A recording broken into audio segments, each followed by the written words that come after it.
Hey, chess fans, going to bring you a classic game today between Donald Byrne with the white pieces and Bobby Fischer with the black pieces.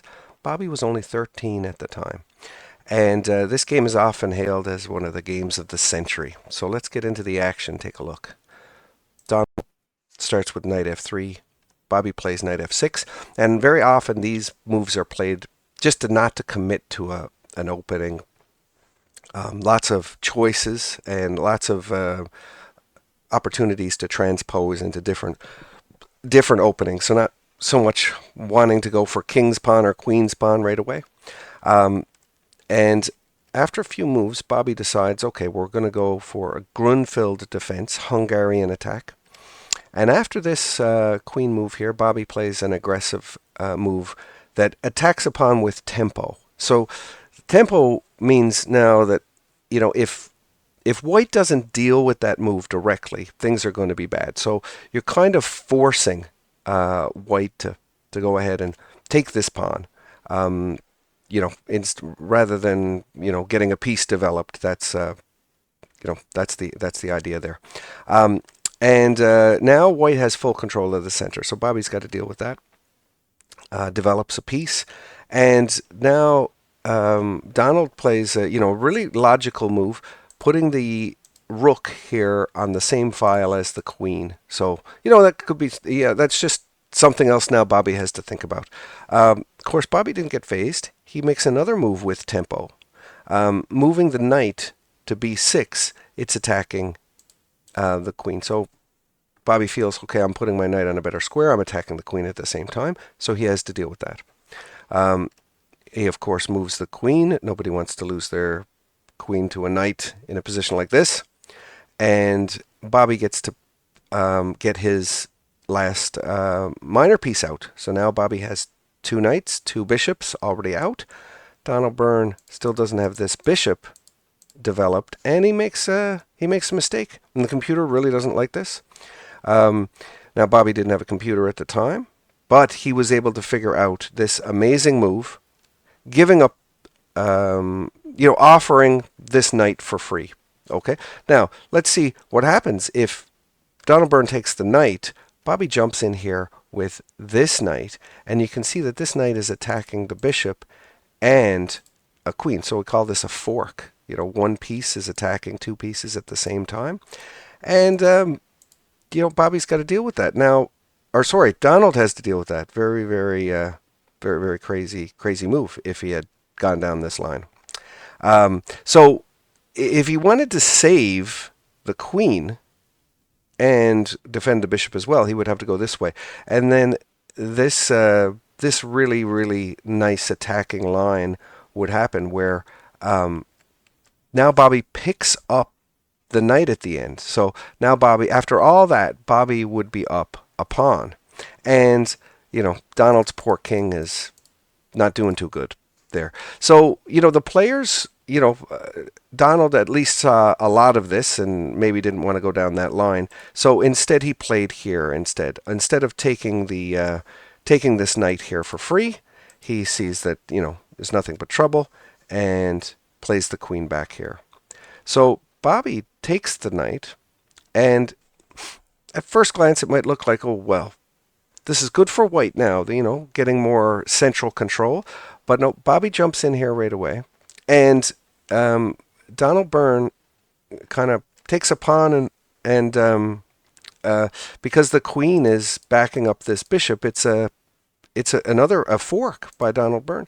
So Bobby decides, okay, I'm going to get the queen out of the way, and Donald finally develops this bishop, but it might be a little bit too late, because Bobby's just got this really, really amazing attack here, sacrificing the knight for a pawn. Just saying, here you can take it; it's not defended. And he's also saying, you can have this rook if you like for a bishop, so you can have an exchange. Donald Byrne moves the bishop out of the way and attacks the queen. So, Donald Byrne thinks, okay, I'm attacking the queen with tempo. Bobby, however, is not really worried about the queen right now. he checks with the rook instead of moving the queen to safety. Checks the rook. Donald has to move the king out of the way, and even now, he doesn't save his queen. He just says, you can have the queen. I'm moving my bishop back here. Now you can see that this bishop is attacking this bishop, and it would be with check. Okay, still pretty crazy. Okay, Donald Byrne, of course, he's going to take the queen, but he doesn't see everything that's to come. Bobby takes with check here. And you can see that the king can't move here because of this rook. So Bobby has these pieces, all a part of this brilliant attack. Moving the king away like this, and Bobby makes this check. King has to move back, and now Bobby can move this knight, and the check will be with this bishop. So after this move here, taking the knight, again the king has to move, and Bobby comes in with another check again, and they call this the windmill when there's just a whole bunch of checks like this and discovered checks as well. He comes back, and now Bobby plays the check again, but this time he goes to the c3 square and then attacks this rook here. And after Donald Byrne moves back this time to the check, only now does he recapture the bishop that took his queen. And of course, this is with tempo as well, because it opens up this file with an attack on the queen here. So after this move, Bobby plays rook to a4, attacking the queen, because the rook is defended by this. The bishop is, indirectly defended by the rook as well. So Donald Byrne really has no choice but to grab a pawn. And it's interesting to note that now Donald Byrne is up 2 pawns, but Bobby has a lot of compensation, and one of them, of course, one of that is the poor king. So Bobby now gets his material back, and it forces Donald Byrne to make this move over here to maybe try to get his king to safety over here, hopefully get this rook into the game. Remember, Donald Byrne still has a queen and a rook and a knight, so by no means is he going to resign yet. He doesn't see everything else that Bobby has planned as well. So Bobby takes a pawn here, and now you can see that the pawn is right down here on the 7th rank, and this knight is protecting here. So a lot happening. King gets to safety.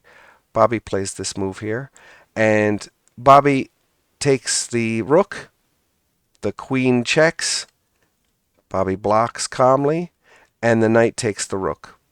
And now Bobby plays this move here. There's just so much devastation happening here. You can see this bishop is putting pressure on this pawn, and the rook is also on that file too. So as soon as the knight moves, there's that attack as well. And you can see now Bobby just also now has this pawn rolling, eyeing the promotion square. That's a passed pawn. Passed pawn would mean no other pawn in the white camp can actually stop it. And look, Donald Byrne has nothing that he can do except just push that pawn because he has to move. Bobby locks it up. Donald Byrne jumps the knight in, looking for some kind of attack. King moves, and now here's the check. And now the computer says that this is a mate in 5. And Bobby doesn't actually find the mate in 5, but he carries on the mate like this. So you can see Bobby sacrifices his queen here, and he's using all 4 of these pieces to make a checkmate on the poor king without any defense. And Bobby's king is safely over here in the corner, protected by his own pawn. So really, really great game. I hope you enjoyed it. Let me know if they're in the comments if there's any other classic games that you would like me to do. Thanks for watching.